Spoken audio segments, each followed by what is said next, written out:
SF was chalked for me. Like the moment I got out of this building, I took a left, straight 90-degree incline. I was like,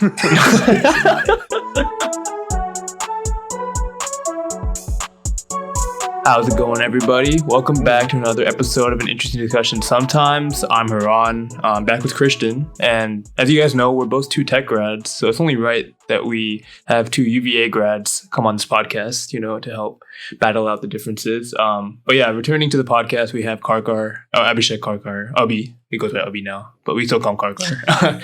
And we have a new guest. His name is Vinny. First, I'll let Karkar introduce himself, and then Vinny can go. All right. What's up, everyone? Hello to all the podcast watchers. Some of y'all who watch religiously may remember me. I was on the podcast a little while ago. I will be honest. I don't remember what I discussed last time, but I know I had a great time. So I'm very excited to be back and share our casual thoughts with all y'all. Glad to have you back. Yo, what's up, everybody? Like Haran said, two UVA grads going up with our fellow tech people. It's my first time out here on this podcast vibe. So I'm looking forward to getting into it and discussing hopefully something interesting. That's what we go for the listeners. But yeah, also you guys are, and me are all have done or doing our masters right now. That's pretty interesting. Vinny, what are you doing your masters in? I think Karkar talked about his masters last time, but yeah. Yeah, so I started doing my master's in data science right after I graduated school. So I started work and the master's at the same time. So I just recently finished up, just like you, in this past spring. Oh, you finished as well? I didn't know. So, congratulations. So this is the first summer in forever where I have nothing to do after work. So it's a good feeling. Yeah, how's that balance of work and masters? Is there a balance? I mean, the first year was peak COVID, so it's not like there was anything going on. There's no I'm missing out on something. It's just go do work, and then whenever I want to, I just flip over to the school a little bit. And it was the first year, so it wasn't too bad. It was only really bad the spring when everything was popping outdoors and it was nice outside and you had to do things. But then you I can't go. I have to study for this exam. But yeah, so it's only bad that time, but. Wait, so it's okay. It was only one semester. So you worked and did your master's and still finished in 2 years? Yeah. Damn, that's fucking crazy. What the hell? Go. Yeah. Go. Absolutely go. The summer, not this, last summer was when I took an extra class just so I could do it in 2 years. And I was 2 and I messed up too. I was supposed to take one super easy class and then pair it up with the normal. Mm-hmm. But I just choked on the selection, just chose 2 core classes, and I was I was devastated. I did not see grass, but not for playing video games. Hey, Karkar, last time you were on, you were still doing your master's. So what was the end sort of that process for you? It was, I think the last time I was on, it was towards the beginning of it. Right. Maybe my first semester out of the 3. It was, back then it was going good because it was pretty light and I was also still at home. But as I kind of went back to Charlottesville, it was fun at first, but definitely the hype died down a little bit. It felt more like being stuck there rather than kind of enjoying and going through masters. But I mean, overall, I still enjoyed it a lot. I learned a lot. And even though, I'm not really in that biomedical field right now, I'm still glad that I went through that experience, got through that, found out that I wasn't really into that field. And then, now I'm in software. So it's a pretty big switch. But I think going through that master's and the whole experience of going to grad school really helped me. Honestly, learn how to learn and become more professional. That's the big thing, is becoming more professional. It was a good experience for that. And, I was in Charlottesville for a good amount of time. The homies came down a lot, over the summer. When I was stuck there, that was a lot of fun. A lot of people visited then, and then people came back in the fall too. So it wasn't all boring or anything. Had some friends there as well. So I made the best of it, and it ended up being a pretty awesome experience. Nice. You had some chill roommates too? Yes, sir. No roommate stories? No. Well, probably should not share. Keep in touch. Keep in touch. Okay. Yeah. Keep in touch with your roommates. Yeah. Should probably not be discussing this here. Okay, well, plead the fifth. Plead the fifth. Yeah, I'll take the fifth. I'll take the fifth on that for sure, without a doubt. But yeah, as I mentioned, and you guys talked about, you both went to UVA for undergrad. How did you guys meet? Like, was it any like funny stories or any like funny first impressions of each other? Let me see when I first met Carcar. Man, that was a long time ago. It had to be like my first vivid memory of Carcar was, what was that? Like late night like food near Crows. Crows. Yeah, Crows. Yes, sir. Him and Shrieker. Yeah, they were the duo like all of fall semester. They just came in, they were just fiending. I've never seen one person pick up that much junk food before in my life, as much as that Carcar that day. It was like Lay's, that was like half my ice meals cream. Whenever I visited UVA. We'd just be getting quoted to Carcar and Shrieker. I mean the meal swipe, it's a good meal for that night. Yeah. But that's when I was like, yo, who is this guy just going off on this fast food right now? And then like we got, obviously it's like when we had like the ISA general body meeting or whatever, like the intro is like, oh, meet your class or whatever, and like that's when everyone's like, oh, that's Mithel's cousin, and that's what everyone was calling. That's how I knew him for a little bit. Mithel's cousin At like AFC, Boston basketball, and the rest is history. True. We also met up with like Vicky and stuff. Yeah. So that was our mutual friend too. So that's how we became closer. Yeah. I still remember seeing Vinny and like the rest of the guys from my year at Crow. It's like though I think that's the first time for sure that we met. It was pretty funny because like Shrieker and I would like Vinny said, Shrieker and I would always show up. You know, we would be in a state, if you will, showing up to Crows at night at like 9 or 10 every single night. We'd be down in a meal while we're waiting in line to pay for the second meal that we've got in our hands. Meanwhile, we're that should tell you which state they were in. Yeah, I plead the fifth. Yeah, and not to mention the Ben and Jerry's pints and the chocolate milk that's stuffed into our backpacks, free of charge, of course. Shout out to UV for that. Shout out to our homies, pints, the Jimmy Fallon late night cookie dough. Jimmy Fallon, the GOAT for first year, bro. Wait, you had the own ice cream flavor? Yeah. Late night snack. I'm not. Yeah, it was like some partnership. It was like some flavor that he had. It was like some partnership. It was goated for real. Different. It hits different when you're in that state, bro. Takes you to that different dimension, if you know what I'm saying. Ron, imagine Carcar in that state, but imagine he went to D2 at Tech. Ooh, dude, he would absolutely pop off. Dude, bro, don't the D2 tempt raps, me, bro. The D2 don't raps, tempt bro. me, dude. Oh, man. There were times when Carcar would come to Tech and D2, he had to go to D2. I think collectively, I went to D2 probably like 8 times my entire time at Tech. But every time Carcar came, he was like, yo, we got to go to D2. If you don't know what D2 is, it's one of the dining halls at Tech. And it's just an unlimited, like it's a buffet, pretty much buffet style. You just swipe in and then you can just eat whatever the fuck you want, and then like you can also get like that's like UVA's style of dining halls though. Like that's not usually like for us. Like, we only have one of those. Yeah. All of ours are like that, except the food is just spectacularly big. Yeah, so bad, bro. But I'm so sad I never got to go to Tech. Yeah, I mean, every time I tried to go, it never worked out. Some good things there, but food is pretty good at Tech. I just wanted to try the food for the hype, you know, like that's the thing. Like senior year, everyone's talking about like Tech. They're like, yo, it's in Blacksburg, but the food is insane. Wait, Vinny, did you ever come to Tech? I've never came like while we were in school because like it never worked out. Yeah, but I came like senior year, so gotcha. That was it. That's why I wish I came though. I would say the food is better than other college food, but as far as like the general world of food, it's like a little bit better than mid. It's decent. That's all you need. That's it. Like that's what you need. Yeah, we had like 2 or 3 spots that we would go to like all the time, and that was enough to like get us by. Yeah. Hey man, just take me to DP Doughs, bro. Just take me to DP Doughs. it's just don't take me to that diner, bro. Oh, Joe's cheesy egg. Oh, Oh, Don't remind me of that. Karkar's that type of person where if he tries like that one random food that just like hits in that spot, he'll crave it for like the next 5 Oh, minutes. for sure. dude. That's my restaurant, bro. I don't know if you know the story, Vinny, but one time the Karkar came to Tech and him and Anand, they were, I don't know, I got like a 2-for-1 promotion at this place called DP Dough. They sell pizzas and they sell calzones. And so you get like 2-for-1 calzones, right? And bro, I swear between Karkar, Anand, me, Haran, and like maybe 1 or 2 other people, I think we ordered maybe like 20 calzones that weekend. We just like went the fuck off.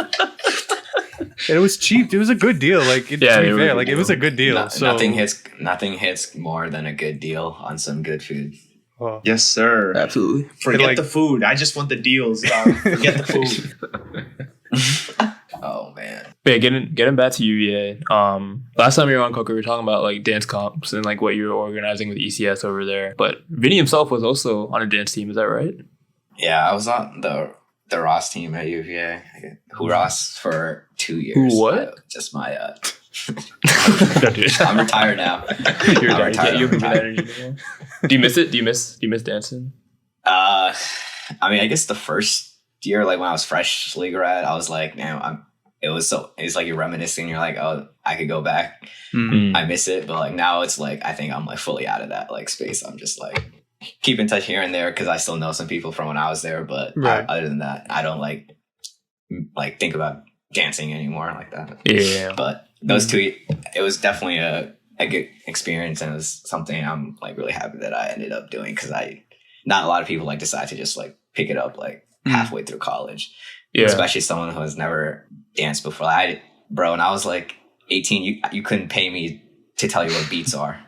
I had no knowledge. So to just go in that YOLO mind, it was something that definitely a good decision. I got looking back on it.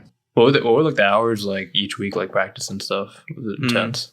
I guess the base, it was like we would practice like 3 times a week from like 9 to like 12.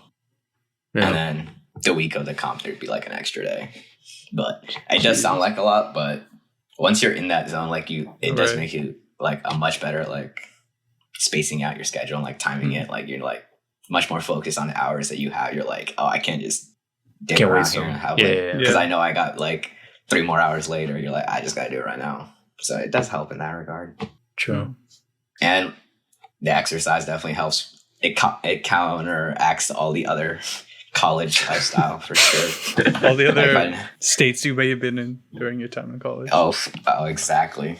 Like the ungodly food that covered that we were eating. But then, dude, nothing can protect you from the amount of cookout trays we ate while we were in college. Even exercise can't fix that, bro. I'm not even gonna cap. Like my 3rd year, I was probably averaging like 2 to 3 a week. Oh my god! It was straight degenerate. It was just, it was always like because I would always go like post practice or like late night on the same days. So it was always the same cashier, and she would. In the beginning, she was like new, so she was like friendly, and then after like a month, she was like, "What are you guys doing?" What are you? You could just tell she was like, "Order, no, please, just order." All right, cool, that's it. You could tell she had enough. That's one of the things I miss about the South. Like, because obviously we ain't got cookout up here, but I think good for my body that I don't eat cookout as much anymore. But holy shit, bro, getting cookout at like 2 a.m. Bro, it hits a completely different part of your body.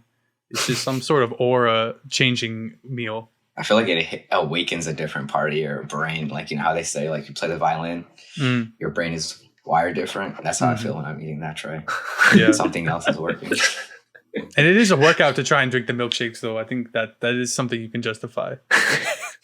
It's not even a milkshake, bro. It's a tub of ice cream. Yeah. I definitely can't do that anymore, bro. If I had cookout right now, we're too old now. Cardiac that would hurt. I think my body would disintegrate slowly. I guess getting back to dance real quick, I guess we didn't really explain what is Ross? Like, what kind of dance style is that for the people that aren't as educated or brown, I guess is what I'm trying to say. Right. Yeah. Christian. So I guess at its form, Ross is just like a fusion of like this traditional dance style from Gujarat that also happens to be where Car is from. And then it's like usually like a traditional form done in like festivals or, especially during Navratri, as is like in the December season. Mm-hmm. And then here you take that and then like kind of fusion it up with like some modern beats in the back. So it's like taking that older, slower down songs and making them more modernized and then making more fast paced. So honestly, like that's the thing. Like fast paced is like the way I would describe whenever I watch it, because I just feel like a lot of fast paced just jumping, bro. I feel like my knees would die after like a minute of that stuff.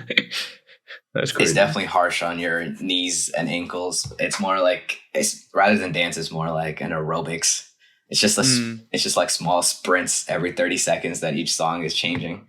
Yeah. So that's why I say like most people can like especially the guys who are not as coordinated at dance can pick it up because it's more of like it's like an aerobics exercise rather than like hip hop where you actually have to have some skill. Fair. It's definitely gets your heart rate going and your stamina up though, for sure. I guess also recently, I don't know how to transition here, but me and Coco went to UVA recently, and I was just wondering what you thought of that trip. What did it bring back memories of you being there like not so long ago, or are you fully done with SIVO? You're never going back? It was fun. It was definitely fun. I think we got to loop in like a few things, like a few places we used to eat and a few places we used to go out and stuff as a part of that trip. So that was really nice for me. I think. Before that, the last time I was in Charlottesville was like when I finished up my master's because I literally finished it up and then I had left the next day. So I hadn't been back there since December. I wouldn't rule out going back. I still think like a good part of me and I'd say like a lot of our friends still like lies in SIVO, like where we all met each other. I think some of our like best memories are still there, even though like, it's like a little shitty town, like not much to do there. But I think it's still a lot of our memories lay there. So I know we the guys always talk about like doing like a little trip whenever, everyone's kind of back in the area one time for a weekend. So I'd definitely be down to do that. Maybe, I still got a few friends there who are, as I like to say, stuck in Charlottesville. So I'll, going to see them here and there might still be an option, but outside of that, I'm done. I'm ready to move on. Nothing hits like the city of New York, and absolutely nothing hits like the city of Chicago. Goat City. Of course. Oh, we'll get to that. Stop. But yeah, I also wonder on this trip we went to Torchy's. I don't know if you.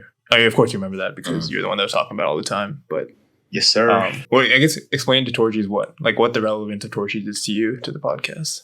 Oh, that is probably I'm kind of a foodie, so I love like trying new restaurants and stuff. But even after all the places I've had, like in other cities, places in the U.S., whatever, that place is the GOAT. Like it cannot be beaten. GOAT food. Forget like that. It's just tacos or whatever. A little bit of queso. Forget all of that.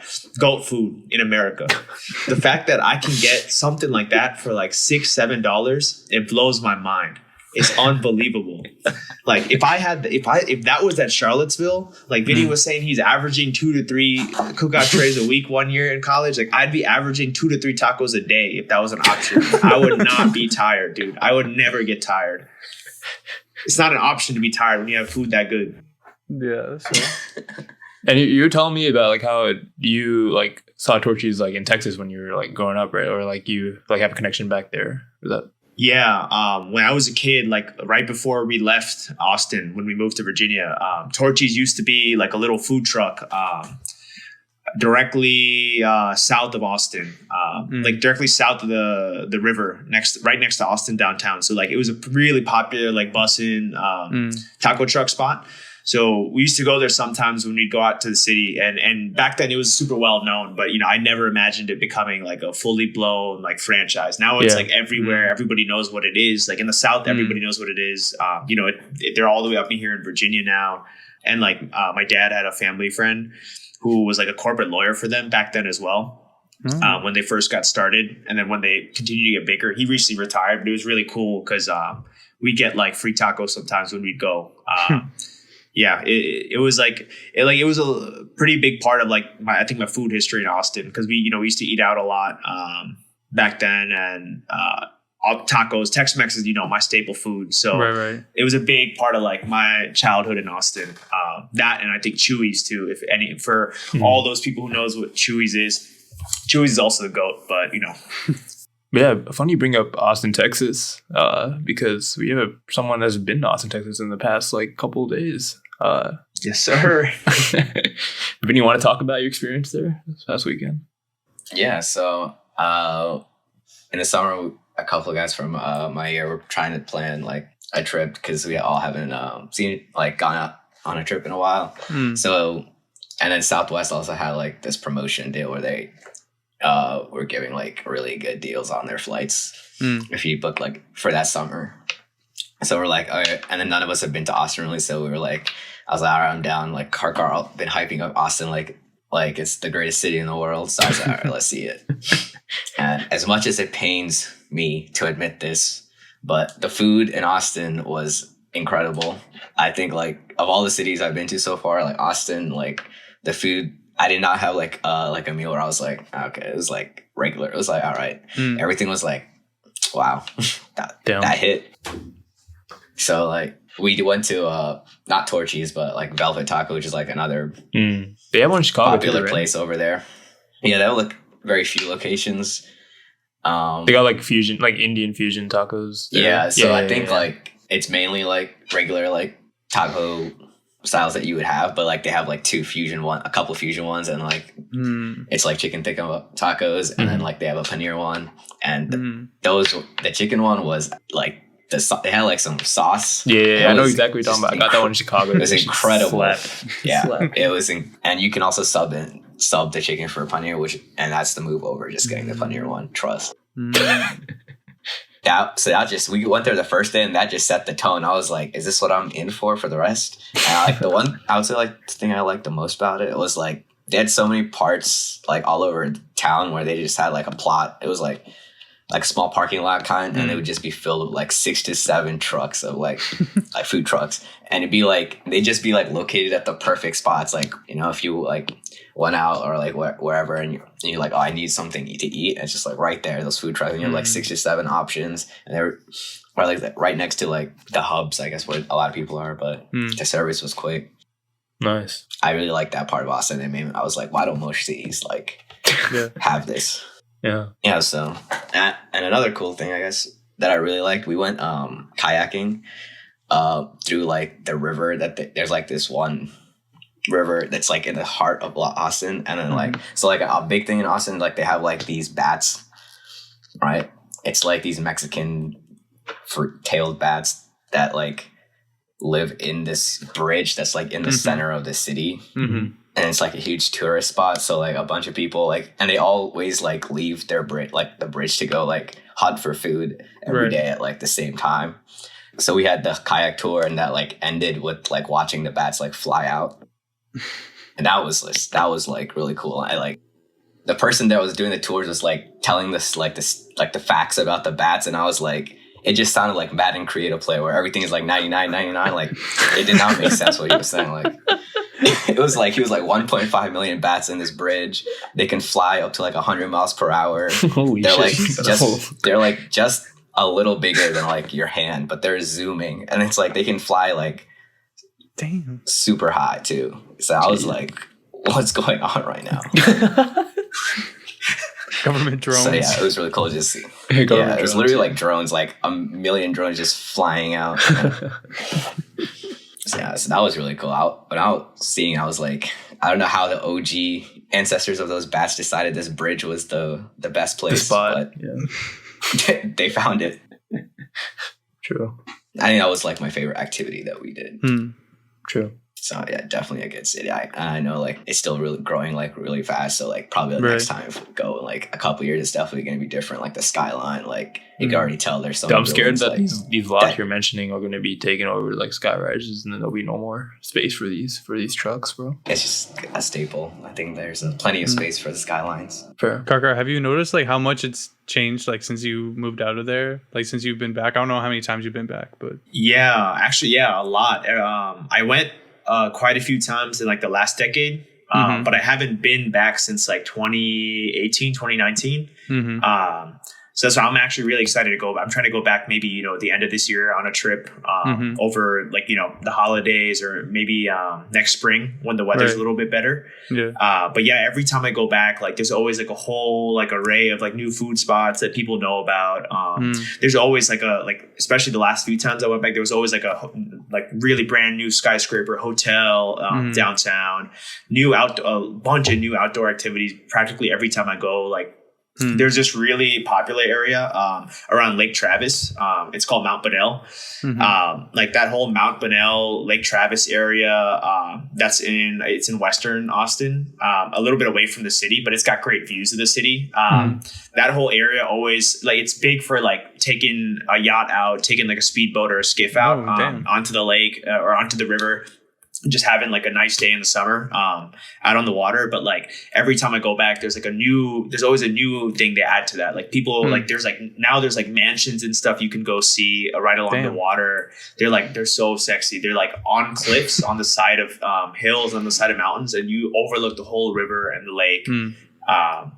It's just like it's pretty amazing because when I was there as a kid, like none of that stuff really existed. Like even downtown Austin, like there was like 2 skyscrapers when I was a kid. It wasn't even like a real city. Like half the city was UT Austin. Like there was nothing there. Right? Yeah. The best they had was like the food trucks and stuff. So yeah, it's changed a lot. A lot. You're gonna be shook. Oh, when he goes back. Yeah. Yeah, because like the whole city like kind of like developed since like we were born. Yeah. Like one of the drivers saying like the airport itself was built in like 97. So like yeah, it's definitely rapid. Oh, another thing, but all the prices there are so fair. I was shook. If you just go out, or if you even like for food or anything. Oh, really? Everything's just like you're like, oh, this makes sense. And I'm like, wow. There's like all the streets that are there, like the 2 main streets. It's like 6th Street and like there's Rainy Street where like a bunch of people go out at night, and like everything there, like there's like it's just like restaurant bar. It's like continuously through the whole street, and they all have. There's so many like to attract people to come. They like have like so many deals too. So like you can literally buy one there. One in New York is like equivalent to like 4 in Austin. Like that's high. Shout out $2. It's the GOAT. Shout out Austin. Austin. It's gonna have to be added to the list of cities. Speaking of list of cities, for sure. Kind of thought about this on the fly, but Karkar, I don't know, people don't know, loves to like gas up cities that he's just been to or has been to in the past. I just came up with 5 cities that like in the recent past, Karkar has been to San Francisco, he's been to Chicago, he's been to New York, of course he's been to DC, lives near here, and of course he grew up in Austin. So, I mean, if you want, and Boston. Boston, Boston. Yeah. I forgot about Boston. Yeah. So out of those 6, can you give like a top 3, or you can rank all 6 if you want to, but just like I could rank all 6 of them. I'd say number 1 for sure is. It's tough. I think Austin and Chicago are kind of split for me. I would say Chicago, but Chicago is so trash in the winter. So if I could split Chicago into like 2 seasons or 2 halves of the year, then summer Chicago, GOAT city in America, definitely the most fun. We'll just ignore that winter Chicago even exists. But I put Austin after that. I put SF after, and then DC, and then Boston. What about New York? How about New York? Oh, I forgot about New York. Supposedly the greatest city in the world. I put New York above. I put New York above like DC and Boston, but I put it below like Austin, SF, and Chicago. In New York below San Francisco? Yeah, that's a hot take. That's a hot take. It's a huge hot take. Kanal's about to throw some hands, bro. Nah, but like when you're in SF, like when Kanal came for my graduation, like. He was compiling a list of why New York is better than San Francisco. Like this dude was that committed to it.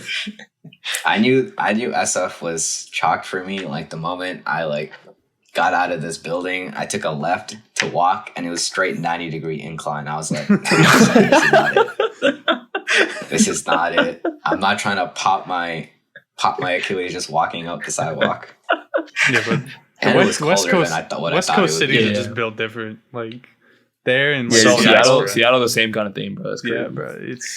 It's just crazy. Yeah, we weren't meant to live in. That's all I got from that. No, I'll say the reason I put New York below SF is like really because like it's a personal preference because I know a bunch of my friends live in New York, and none of them really seem to mind it. But I find like the city to be like pretty like off-putting because of how gross it is, how nasty it is. Like you don't get to like unless you're like a freaking millionaire, you don't get to live in like some kind of like clean ass like condo or something. Like that's a dream if you're in New York, right? Yeah. So feel like if you're not in that situation, for me, if I wasn't in that situation, I would not be able to live in that city. Like my skin would be like crawling underneath. I don't know. I'm like an OCD mofo, so like I can't do it. But SF like feels so clean and like fresh, even though the city I don't know about clean, a, bro. We got shit on the streets everywhere. I don't know, man. I think we just went to I think our trip was carefully curated by our hosts to show the good ones. Yeah, for sure. Yeah. I mean, SF is definitely like less congested. I think you have more space to yourself. I would say for sure. That's true. Yeah.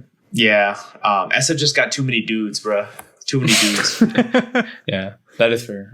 I've heard similar sentiments from other people in the area. Christian, how do you feel about Boston being so low? I mean, like, there's a lot of problems with Boston. Like, I'm not gonna lie. Like, there's a lot of like, it's a tough city to live in because of the winter, because of the fucking roads. Like, they're just so dog shit. Both the actual like composition of the roads, but also the fucking, I don't know. The fucking roads were made in like the 1600s, bro. So they're all just made for like wagons and bullshit like that. Not made for cars. So they're all like fucking turns in the middle of downtown. And like you have to turn like 145 degrees just to turn actually left. It's just so dumb. How about the inherent racism ingrained in the city? You want to comment on that? Yo, that's great. That's great. It's a major plus of the city. I mean, like, I think that there are parts of it that it's still like that to this day, which is kind of scary. I think it's gotten a lot more progressive in the last like 40 years or so, but there are still parts of it where, you know, it's not just African American and like non-white people. There used to be a huge racism with Irish people in Boston too, and Italians as well. So it's just a hateful city, man. They got 6 Super Bowls tonight. Yeah, you know, taking the good and the bad. Yeah, you know, that's pain. Yeah, it's pain. Yeah, the cannoli slaps. Never been to Boston. I think it's a good city to visit, like late summer, early fall. Like I think it's a good city to visit. I think living here, I know personally from looking at places to live in near Boston, a single person apartment is like $3 a month. So there's no fucking shot that somebody is going to pay $3 to live in 400 square feet and then go outside in the middle of winter and see 25 inches of snow. So if you're doing all that shit, just chalk your life, bro. Yeah, $3. It's on that New York grind. That's what I'm saying. Dude. I was so surprised to hear about that. Yeah, no, it's unfathomable. Also, because the income tax in Massachusetts is also ridiculous. So there's a lot of other factors to it too, but it's just a bunch of compounding bullshit. Is what I like to say. Well, speaking of property prices, Cocker has been telling me about like how he views his life in 15 years and how he wants to be not working anymore and wants to get involved in real estate. You want to talk a little more about that, Cocker? Tell us your thought process. Yes, sir. Yes, sir. For all the people out there, don't be working for anyone else, yo. Just use your job right now, save up, and then just buy some property. Trust. That should be everyone's goal in life. But luckily for the rest of us, whose goal it is, it's not everyone's goal. So we're about to eat the profits up. About to eat the profits up for sure, dude. I'm thankful that nobody wants to put in some extra effort and get into all that, bro. Because that's how you get rich. That's how you make a living, bro. Working a job is pain, man. Not that I don't love my job. Right. If you could call it a job, based on how little I have to do. But, you know, I do love my job. But nah, dude. It's all a means to an end, and that end is real estate, bro. Are you talking about like house flipping or like building a property up from like where it is right now, or like what do you mean exactly by like real estate investing and that sort of stuff? Well, like most of us, like average, like middle class people, like we have to go through, we've got to start with like flipping or wholesaling. or even, even just like picking the place that you want to live when let's say you move out from your family's home, picking the place where you want to live to be like a cash flowing property, like pick a duplex, pick a triplex, rent them out, like cover your mortgage. You got to start with that because you won't really be able to like, unless you save every penny and you go penny pinching mode, like you won't be able to save enough to like afford a place, to buy it straight, put money down and buy a place other than where you're already living, and paying for, whether it be a rent or a mortgage. So, you gotta like, it's really just finding like the really shitty houses and really shitty properties that nobody wants to touch. Those are the gold mines. The only like key point is like, you want to find those gold mines in the good areas. Like, you want to find those gold mines. Like, I live in like Haymarket, Virginia, right? It's like a really nice area, but it's like not near too much. It's pretty far from DC. Right. Pretty far from Arlington. But like when I think about Haymarket, like it's up and coming. A bunch of stuff is getting built here. Like nice stuff, quality stuff.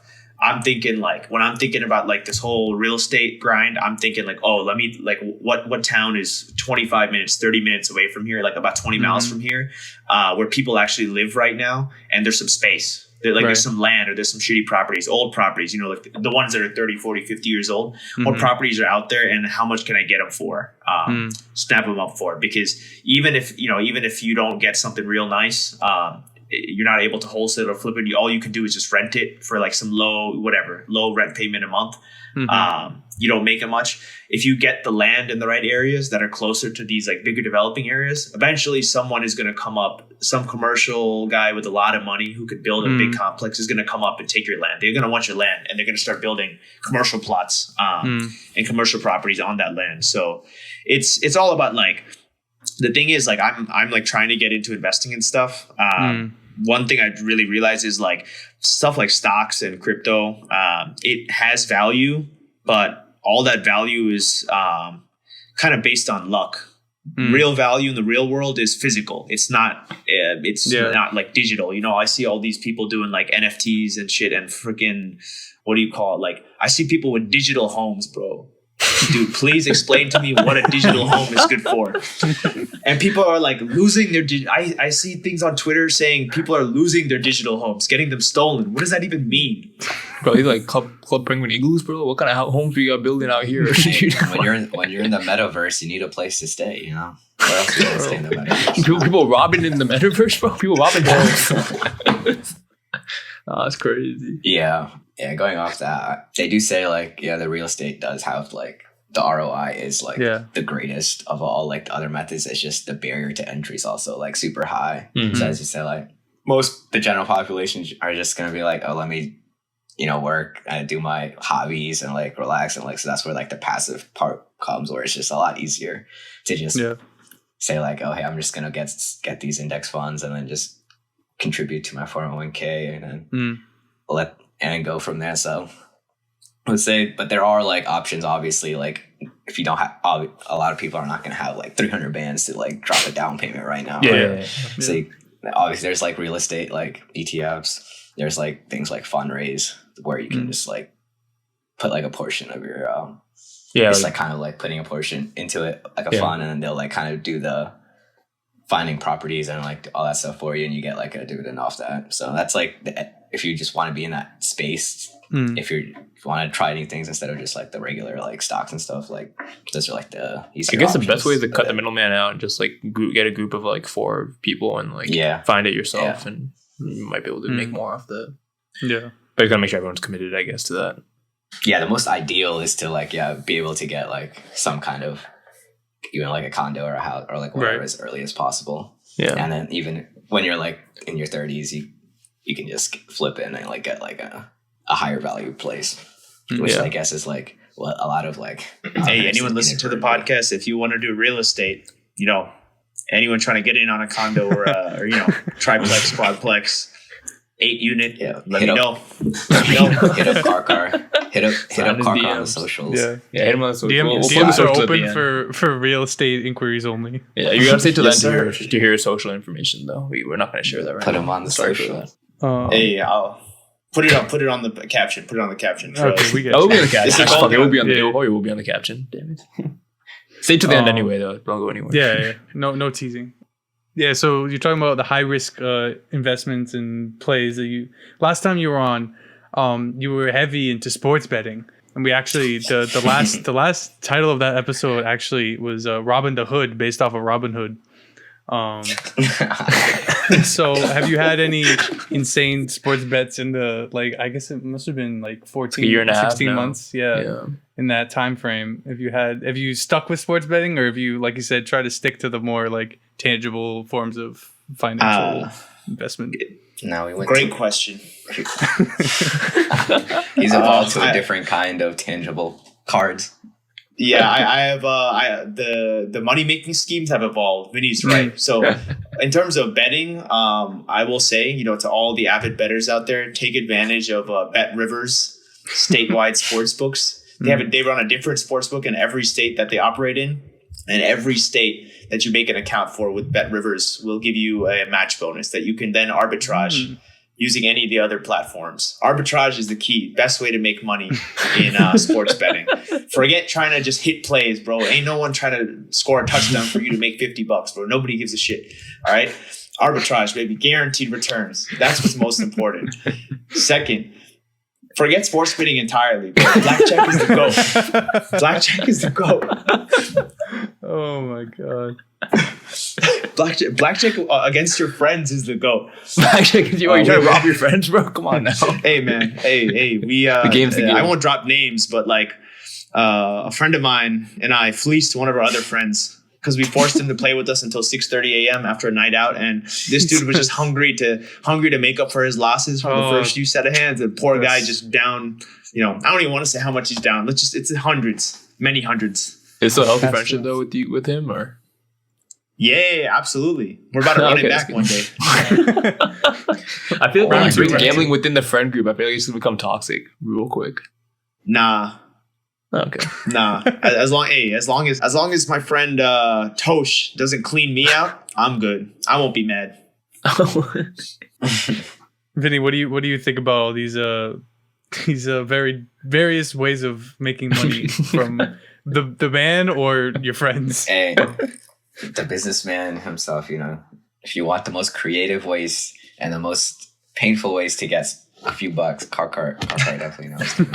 But what that's supposed to be, that kind of sucks. Do keep in mind the Bet Rivers is not a guaranteed for an exponential amount of time. It's a one-time thing per state that you go to. Disclaimer. Hey, thank you. Oh yeah, big disclaimer. It'll pay for your weekend trips though. Just take a little trip out to all the states that Bet Rivers runs in, and just pay for that trip while you're there. Free trip.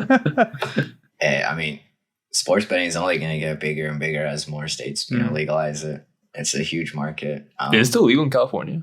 I think so, yeah. But I think the best way is to, just have I know the more experienced people, I guess, will have that unit system where, they have, I did a designated amount of dollars that they put for each bet that they place so that they can track how well they're doing or how many units they're up or down. So making it a more systematic method will, help you control your gains or losses so you don't end up in a rabbit hole, which is the easiest thing that happens to everyone, especially happens to me, us as well.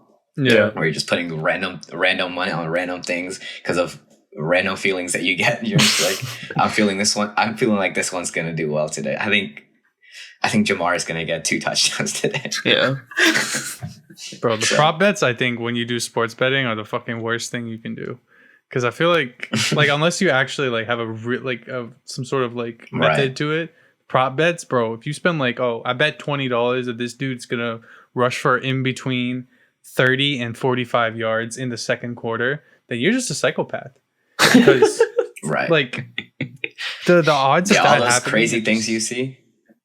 Yeah, the crazy posts that you'll see on Twitter where you're just this dude's gonna throw a pass behind my back and to the tight end for a touchdown, and he's like, "Yo, I hit this." I was like, "You just want to throw away $1,000?" Yeah.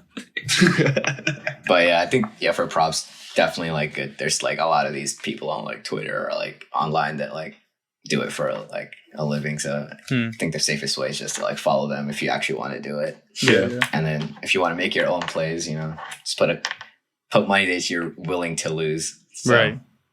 I think that's probably the best. I think that's the most important thing, is that you have to understand that like the majority of the time when it comes to betting, like you're gonna lose, so you have to like be okay with that going into it. Yeah. The house always wins. Yeah. Well, the house always wins here because we also make our own financial income. So we're gonna take an ad. We'll be right back. All right, guys, we're back. I didn't think we mentioned this before, but we're all avid sports fans. I guess it kind of falls to the betting stuff talk, but football is coming back soon. It's going to be starting in a couple of weeks. And on this podcast right now, we have 2 Commanders fans. We have surprisingly a Texans fan, former Giants fan, and we also have, unfortunately, a Patriots fan. Absolute scum of the earth. But yeah, going into the season, what are you guys thinking for the season? Like, any bold predictions? Any like feeling for your team? What are you guys thinking? I'll let Vinny take this one first. A bold prediction. Well, I haven't really thought about it, but from players, maybe I think Trevor Lawrence is going to take a bigger leap this year from his rookie season to sophomore year. I don't know about the team, but I think he's up for a much better sophomore run. Yep. I think the team's going to do well. They got rid of Urban Meyer, so that's the big one. And Doug Peterson knows how to run an offense, so the Jags and the Lions are going to surprise some people. I'm solely basing the Lions off Hard Knocks, because every time I see Hard Knocks, you're excited. I get pumped. Yeah, fair. Yeah, but coming to the Commanders, that's a whole different story.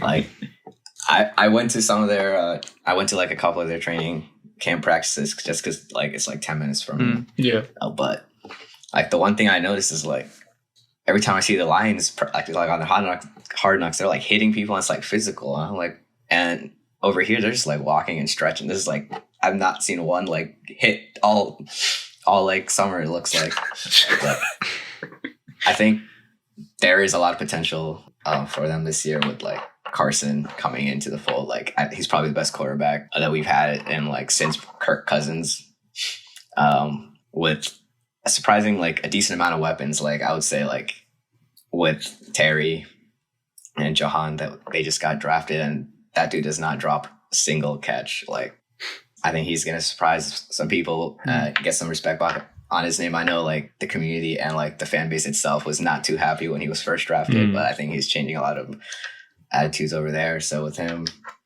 and Curtis hopefully being healthy, I think it's a good offense. That has big if on potential. Curtis, man. I mean, if he stays healthy. I mean, we with Heineke, who has like a noodle arm last year and a hard schedule, we still managed to get like, in that mid dub range of like 7 to 8. So like with a much easier schedule this time around and a better overall team, like as long as Wentz isn't fumbling like 8 times, I think they can squeak it out to a playoff. Hopefully, that's my prediction for them. Harn tried to convince me earlier they're going to win the division. I was fucking around, to be fair. But yeah, it's also because I I can't stand the Cowboys and the Eagles, and I mean, I don't really care about the Giants that much. But hey man, no one saw us winning the division 2 years ago, and we did that. So right. I mean, who knows? I would be more confident if the defense kind of starts showing up. That's what I'm saying, man. You don't understand. I was so depressed last year, man, because I was like, from the get-go, the defense never stepped up, and they just never stepped up for the rest of the season. Bro, I was depressed for you. I think the first 4 weeks you had like 500 yards a game given up or something. Yeah.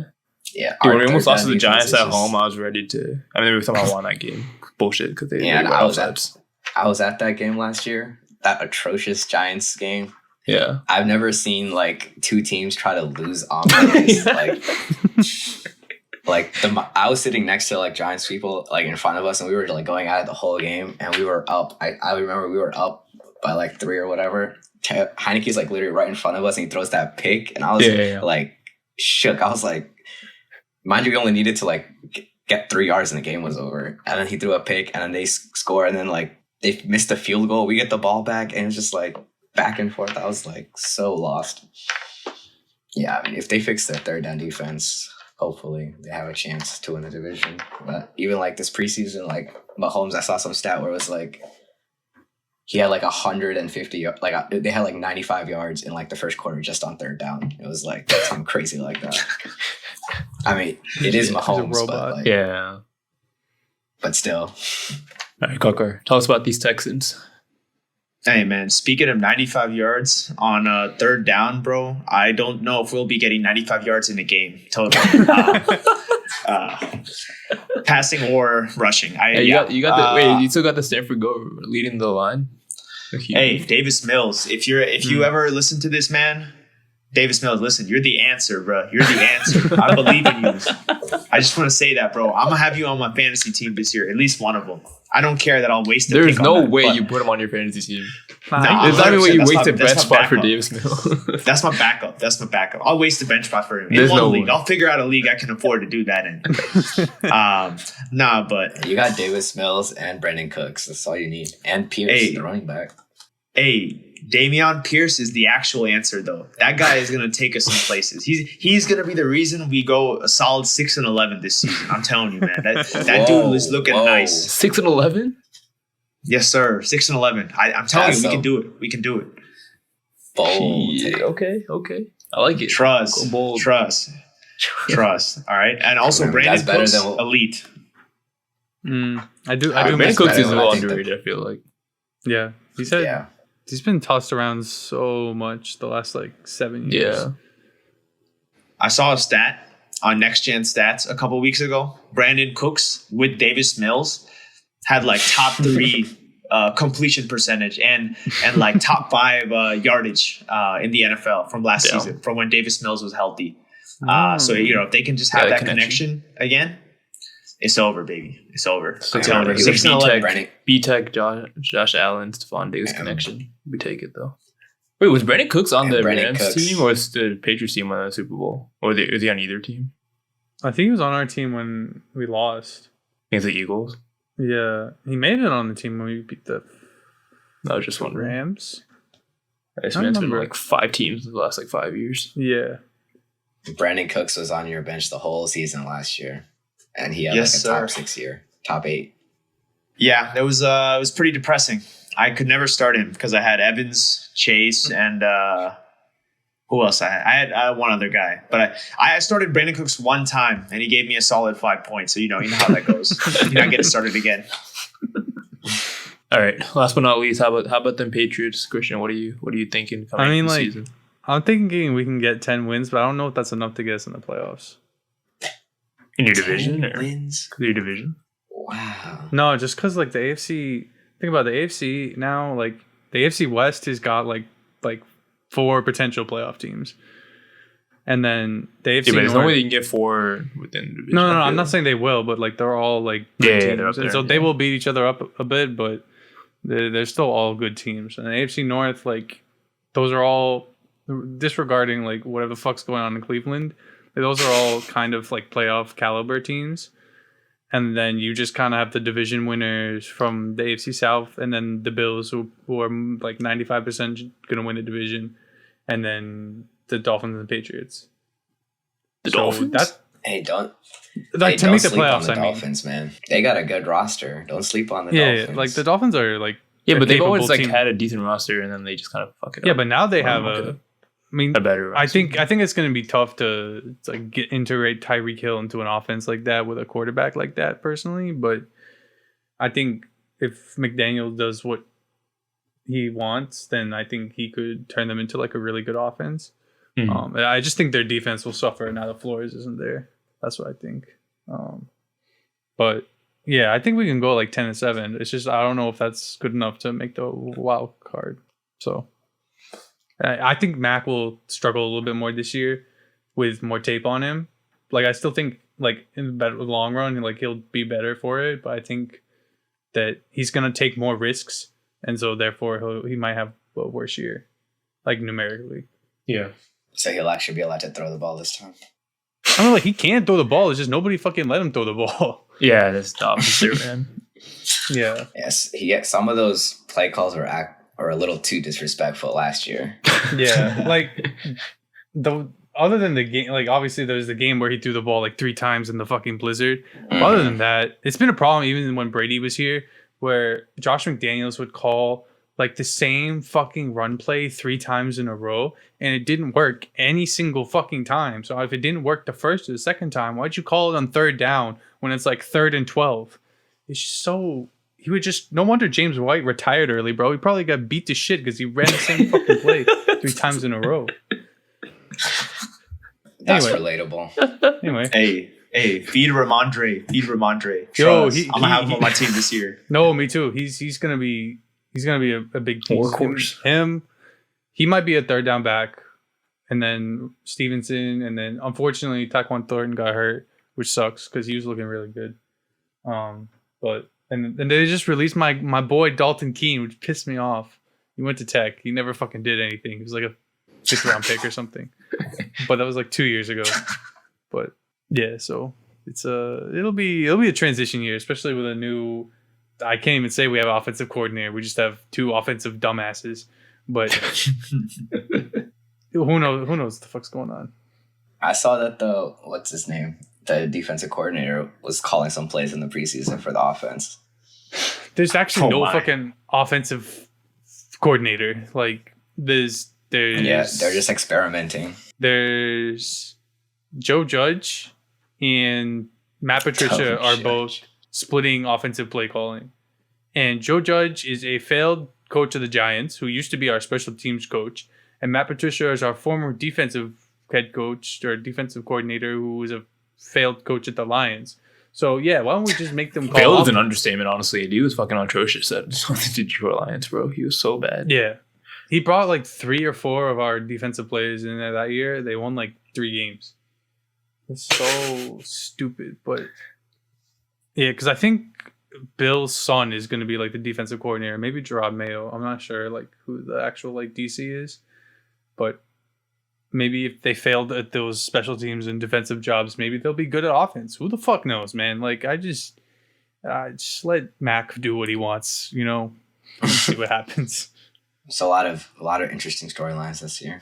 Yeah, like, so many players like that are good switched. Like that usually doesn't happen. Like Tyreek Hill, Russell Wilson, Devontae. Russell Wilson's washed, bro. Wilson's washed. Like Devontae going through. Yeah, there's so many players in different situations. So you don't know what to expect, really. Yeah. A lot of muddled like backfields right now. A lot of like pretty strong wide receiver cores mixed in with like some of the shittiest wide receiver cores I've seen on any teams in years. But we'll see how it plays out. Well, I think it's only right that I talk on my second team that I've kind of picked up in the last 2 years. Second team, bro. Yeah. Whoa. Yeah. It's a hot take, but also I guess I'm moving to the area, so we allow it. But I've been really. No, the Chargers. I've been really a big fan of the Chargers since Herbert got in there. It's hard as a meme because a former guest of the podcast, Millen, one of my good friends, is a big Chargers fan. I don't he doesn't really watch football anymore, but yeah, how can you be a big Chargers fan? He doesn't watch football. No, he used to. Like growing up, he was a Chargers fan. I was like, I never like heard of people being a Chargers fan. So then like we just memeing like, oh, like bolt up, But then, like, I was, like, low-key following them because, like, fuck it. And then, like, Philip Rivers retired, and then, he left, and then Justin Herbert came in. And then, like, I was really following that season where I think they finished, like, 11 something, and they lost the Patriots. Yeah, they got fucked by you guys. Yeah. In the divisional round, I think. Yeah. Yeah, because they won the wild card against. Yeah, we must have had a bye. Steelers or something. I can't remember. That was the year we. Then that was like probably like 4 or 5 years ago. So I've been following them for a bit now. But I think this might be the year, man. I feel like. I mean, I don't know if Derwin James has confirmed comeback, but I think they pretty much worked that out. And something's gonna happen to them. Like I know I said the whole AFC West like is good teams, but they just always seem to fuck it up. Yeah, they do. And I think like Brandon Staley was way too like I think he was ambitious at the beginning. It was paying out, and like people were hyping up like, oh shit, Brandon Staley like going for the 4th down all the time. Like fuck yeah. But then like it started not working, and the media switched up so quick on him and called him an idiot. I think hopefully he finds a balance this year, but I have high hopes for them. I think they're gonna go far. Hopefully. Herbert keeps improving. That fucking monster. Yeah, I mean, I like growing up like because when I used to play Madden like a lot like. LT, like those early 2000s Chargers, like I loved like watching them play, like Phillip Rivers and Antonio Gates, LT, like So like, yeah, they were always a team that I would like root for on the side. Like, hopefully they win, but like the Chargers, they always find it's like bad teams find insane ways to lose. You know? Dude, what was like, it? That's That, the like, only way I can describe the Chargers. It was like one of those seasons where like they were like first on offense, first on defense, but like 32nd on special teams, and then they like didn't make the playoffs or something. I remember seeing a stat like didn't they lose on like a kick? Like they didn't go to the like playoffs 4 times. Yeah, they didn't go to the playoffs like against they and the Raiders. Like the Raiders got the spot because this season. Yeah, this season. Yeah. They just fucked up like they special went for it teams. on like 4th down or something. Yeah, they always find ways to just lose like that. Dude, I thought they were gonna go for the tie, man. 3 field goals. Dude, that was ice cold from the Raiders coach. I thought they agreed on a tie, like, but they didn't say it out loud. That's collusion. But I thought they agreed on it, and then the Raiders just they fucked them, bro. Yeah, I'm hoping like that Herbert's the guy can like his talent is greater than the Chargers curse. So yeah, I'm hoping. I mean, their team can be like really good if they got Derwin James with Bosa, and they got. Bosa needs to show up. Bosa kind of slacked last year. Needs to show up. But the offense is they got loaded. Khalil now. And Khalil too. Yeah, so it's all about those divisional games. Like whoever loses that random game. Yeah. That's what it's going to come down to. All of this talk just for the Chargers to maybe make the AFC divisional and lose to the Bills. Pain. Hey man, I'll take a divisional run. All right, so on the topic of the NFL, Haran and I were talking earlier, and I found some hot takes about the upcoming NFL season. I want you guys to just get some reactions for them. And so the first one that I found is like honestly one of the weirdest things I've ever seen in my entire life. Mitch Trubisky looks like an NFL franchise quarterback.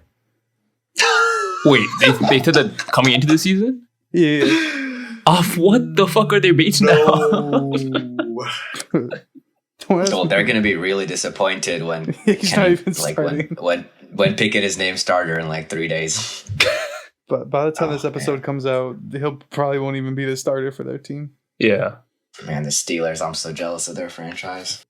Such a class organization. Honestly, I don't even know how to comment on that. I guess that's some clown shit, I guess is what I would say. What the hell? Next one is that the Buffalo's defense is overrated. I mean, if you base it off what we saw, last season. Well, like, you what the fuck like was the that? Game? Yeah, all right. That's just an anomaly game. I think that's just some crazy shit that's inexcusable though.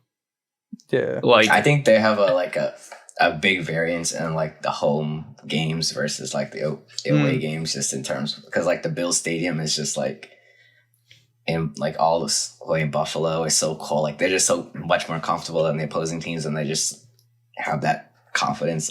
Yeah, and like much more physical. Or if they just randomly just go to like LA, it's just like they're a little taken aback by that. I would say overrated, but definitely not like the game changer defense that's gonna. I feel like they could be punished. Yeah. By a good quarterback. I mean, if they played DC, they're gonna just clink lock down. Is Trey White still there? Yeah, I think so. I rate him. They have the like bald guy. What's his name? I mean, don't they have Matt Ioannidis now from DC? Oh, they do. I'm not sure. sure. I don't even know the D-line. I don't know the other DB, but the one who's fucking balding, light skinned guy. I think. Oh, yeah, I know what you're talking about, man. Okay, the next take is that Cordell Patterson is a Hall of Famer. Whoa, wait, where are you getting this? I need to find out who is saying these things. These are the hottest takes I've ever heard, man. But dude, this is a level 5 out of 10 on this. This is a level 5. Yeah. Oh somewhere Deion Sanders just had like a heart attack. Yeah, I think Deion Sanders had a heart attack. They're saying it more as like a special teamer than like an actual wide. Yeah, I see that, but he's a four-time All-Pro. As a special teamer. He's a 4-time All-Pro. Yeah. I mean, maybe. Yeah, I think it's kind of. I guess that's why this. I thought somewhere it was like Cordell Patterson will be remembered better than like I think Devin Hester or something was. Oh, I feel God. What a shitty take. Nah, Devin Hester at least has that moment in the Super Bowl. Like that's just like a legendary like playoff moment. Yeah, I remember that. Man, I'll remember Jamal Agnew better than I remember Cordell Patterson, bro. Just for that call. So people are just getting hyped because Cordero Patterson helped some fantasy teams out last year. That's all. Yeah. And he could be in the Hall of Fame for most unexpected breakout players. That's for sure. I'll put him on that 100%. Yeah, I'm on Devin. If Devin Hester's not going to go to the Hall of Fame, no kicker, no special teams specialist is going to. Yeah. Okay, the next one is that Nick Chubb is the best running back in the NFL. I mean, it's not a hot take, but I feel like because the way like the Browns like was splitting the carries at least last season, like it's hard for me to say he's the best. Yeah, but like he's good. He's pretty good. I would say. Yeah. I mean, I'd definitely take him. If we were in like a vacuum and like he was getting like they're all like RB1s getting the bulk share of the carries, like talent, like yeah, he's definitely like top 3 in my opinion. But it's just like current situation, probably not gonna beat out. Yeah, I think if you insert Nick Chubb onto the Dallas Cowboys a couple years ago, like 3 years ago, I think Nick Chubb is the fucking GOAT. The GOAT of football. He's a GOAT of football. That's for sure. Like, dude, what people don't realize is dudes are built these days different, like than the old people, like back in the 80s. If we had a GOAT counter, Car would have broke it. I mean, don't forget Saquon. I think Saquon's gonna have a huge bounce back year. Yeah, You think so? I think it's between Henry, Chubb, and what's the dude? How about I think Taylor? CMC is gonna. I think CMC is gonna have the best year. I think CMC is RB1 cursed. this year. CMC's cursed. Nah, dude. I'm not touching. Third time's the charm. Third time's the charm. Oh, I'm taking him at 2. Okay, we'll 100%. see. We'll see you in week 4 when he's out for another 7 weeks again. If he makes it to week 4, that'll be crazy. I'll be happy for him, man. I hope he makes it. I'll be so happy. He'll already have 1,000 yards. When he's healthy, He'll have 1,000 yards by week 4. Yeah. Yeah, when he's healthy, he breaks fantasy. Like, dude, that's what I'm saying. Like, what I picked him first, and like I think 2 years ago, and he played like 5 weeks. But like those 5 weeks, he gave me like 20. Like even off the injury, he gave me 20 straight up. It's crazy. At Cheat least. code. Yeah. I got 2 more. One is that the Vikings are gonna win the division. I actually think it'll be tight. I think it'll be tight, but I don't think they will. The division will be very close. Mm. I think because I think the Lions are going to be more competitive than the years before. Packers, huge question marks. Yeah, but you know, I'm a Kirk Cousins hater. How about the Bears? How about the Bears? Nah, man, don't even. I'm a firm. No, man. Whenever Justin you need Fields breakout Cousins the season, most, maybe. whenever you need him the most, he's going to let you down. Kirk Cousins. That's all I got. That is his I'm tagline. gonna have But Packers he is as a lock. He is the best stat patter, though. He's the Packers best as a stat lock? patter in the game. Who's Aaron Kirk Rodgers Cousins is throwing? GOAT in fantasy. If you get him in those big time games, 1 p.m. Kirk Cousins is different, dude. This dude is a demon. How about NBC primetime Kirk Cousins, bro? I think you mean Jamarcus Russell. I think that's Jamarcus who you're talking Russell. about. He's got like a top 4 receiver too. I think Justin Jefferson regresses. Oh, that's fair. I think That's a hot take. That is a hot take. I think he just did so well that it's hard to. Keep I think up like with he that. regresses just like he just won't get as many targets or he won't get as many catches. But I think he still has the talent. Yeah, he's incredible. Don't forget they're gonna throw more this year too. So I mean, who knows? Yeah. Okay, the last one is the Broncos are winning the Super Bowl. I mean, never say never, Man. I don't know. Hell nah, I mean, dude. I'm on that Russell Wilson pack, bro. Nah. Fuck that guy, dude. He's trash now, dude. Yeah. He's washed. Let's ride. I've seen way too let's much. ride, I've seen way too much Seattle in the last year or so. Yeah. He's done. But yeah, I think Russell has things to prove because the last 2 years, you know, it's like a repetitive story. Yeah. Starting off hot, and I think people weren't really talking about it. Nice. Like they won't blame it on him. They're blaming the situation. So I guess Yeah. like Yeah, all that He's like always- let yeah, Russ and cook he's- shit. yeah. And he flipped the narrative where it's like I don't have a line, my defense, I don't have anyone like skilled position. So like now he's got it all. You know, he's got like He's married to top Ciara, bro. How much receiving can he core. fucking whine about? Like honestly, let's ride. like just shut up. That's a fair. I will take. say, I think the Broncos are. I think the Broncos are going to be demons this year. Ooh, They're going to be nice. They're taking I the think they'll be division. nice. I think the only reason they aren't going to be a top 4 team, top 5 team in the AFC is because of how hard their division is. That's the only reason. Okay, they just kind of who you got like winning that division? That division, I'll say it's the Chiefs, Raiders, Chargers, and Broncos. So I'll say probably the Chiefs or the Raiders. Yeah, I'm going with the Raiders. Wait, where are the Chargers in this, bro? No, get out of here. You put the Raiders and the Chargers? Yeah. Yeah, absolutely. Devontae's Nah, the hell GOAT. nah. Hey, I'm putting money on this right now. Yo, have we learned? Go invest in some real estate. I'm gonna deck myself out with Chargers gear when I get out to LA, man. I'll go to the home games. I'll be one of the few home supporters at the game. Yeah, bro. Yeah, I don't think those are home games, bro. Those are just games. Yeah, I really want to go to the stadium though. Yeah. Yeah, it's an incredible stadium. Yeah. We're gonna get one like that coming to DC coming soon. Oh yeah, where? Yeah, in like 15 years. They should put out an Ashburn, bro. Put it near your house. The lease ends in 2027. Yeah, but where are they gonna put it, man? Why am I asking? You think they're gonna put it in DC?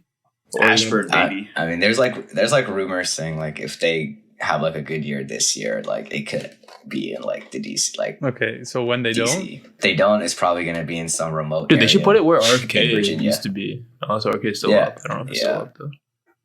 That's the ideal scenario, but DC people are like the team is trash, so we're not gonna give it. But then there's a lot riding on this year. Because if they don't start like soon, they're not going to finish it by 2027. Then I have to re-up on Landover, the worst stadium in the league. Absolute garbage, bro. You go there. If you want to get injured, you go to that stadium, bro. I physically hate going to that stadium. There's nothing good about it. Yeah. I saw something where it was like, it's voted the worst stadium in the NFL, but it has like the most expensive food and drinks. Really? I was like, good. Yeah, it's like $15 for one. Oh my god. No wonder Dan Snyder's bricked up. Yeah, that's just when he goes to the office too. God. Anyway. Stray at Dan Snyder. Yeah, we always got to throw it straight at Dan Snyder. Get that guy out of the league. The moment Dan Snyder, if he ever gets kicked out of the league, I will be the happiest person in the entire world. I might go running up and down the street. That's my Super Bowl. It's better than winning the Super Bowl. I also want a clean organization, man. I don't want these fucking problems. Like, imagine being Cleveland with all these problems. You fucking listening, Harsha? Fuck that organization.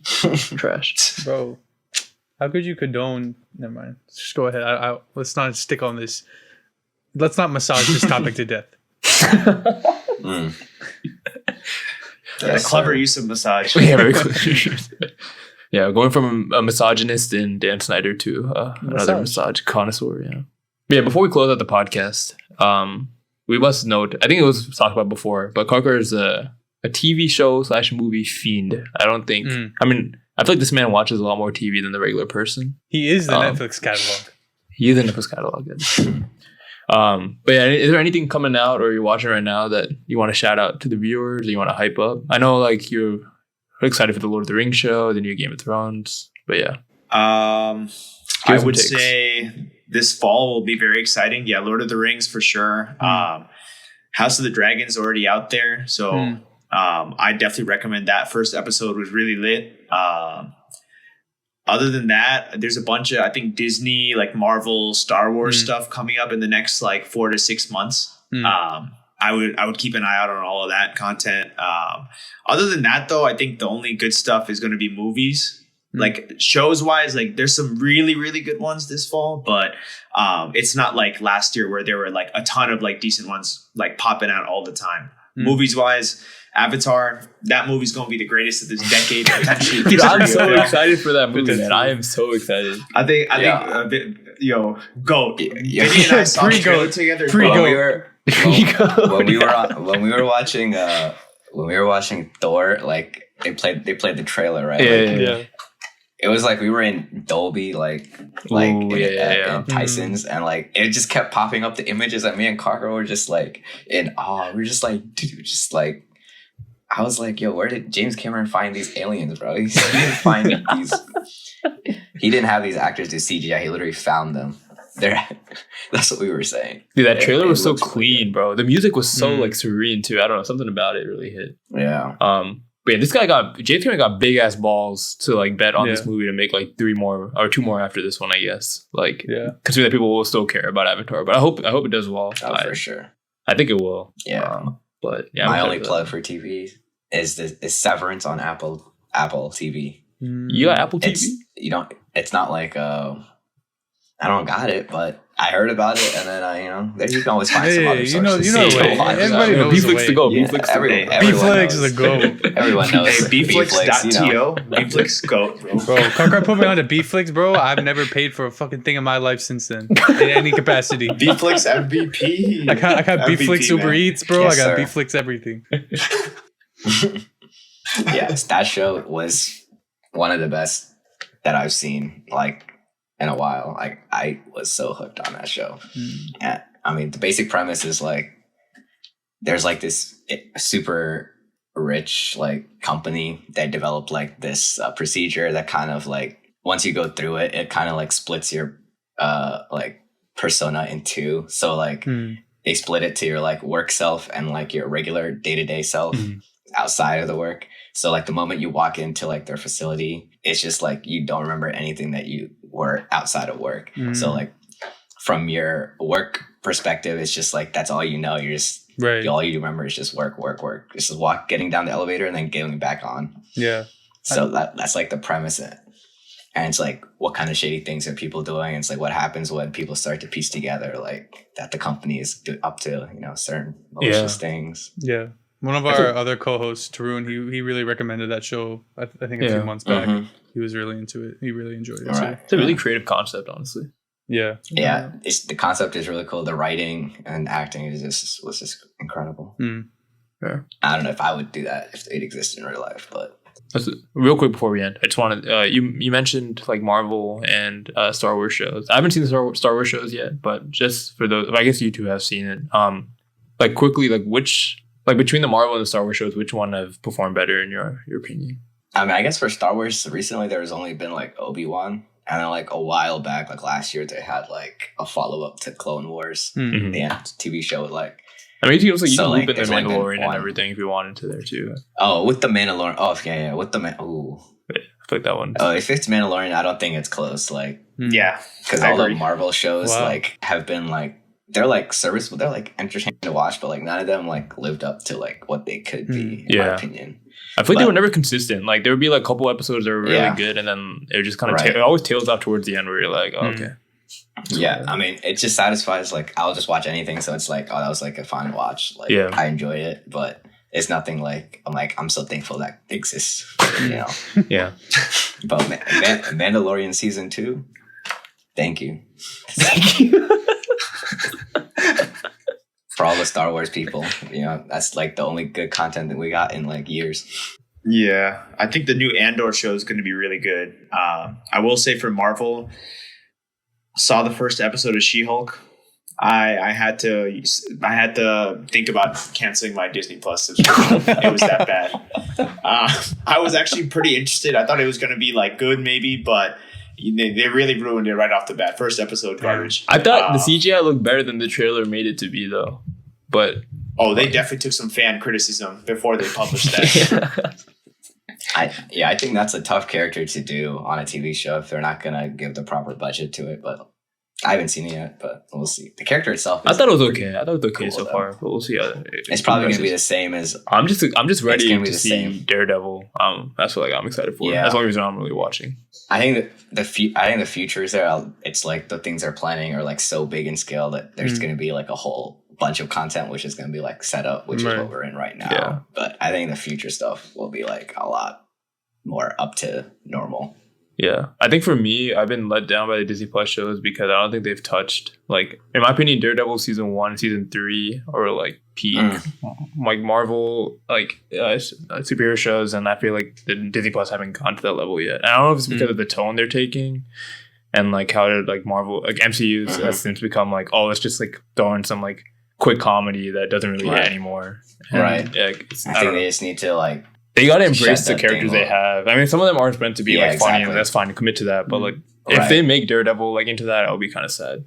given what we already seen in the Netflix shows. Like, I think they need like a clear direction saying like this is your character, like, and don't always have to make things like 6 episodes. I feel like they get stuck in like, we got to do this and be funny and have this because we're MCU, rather than being like, it's this character, we want to tell this story. Because I mean, most characters do have like dark storylines and like lighter tones, but like sometimes maybe they can explore the other ones. So hopefully, I'm looking forward to the new season of Ted Lasso, which I think is still going out in the fall. Of course.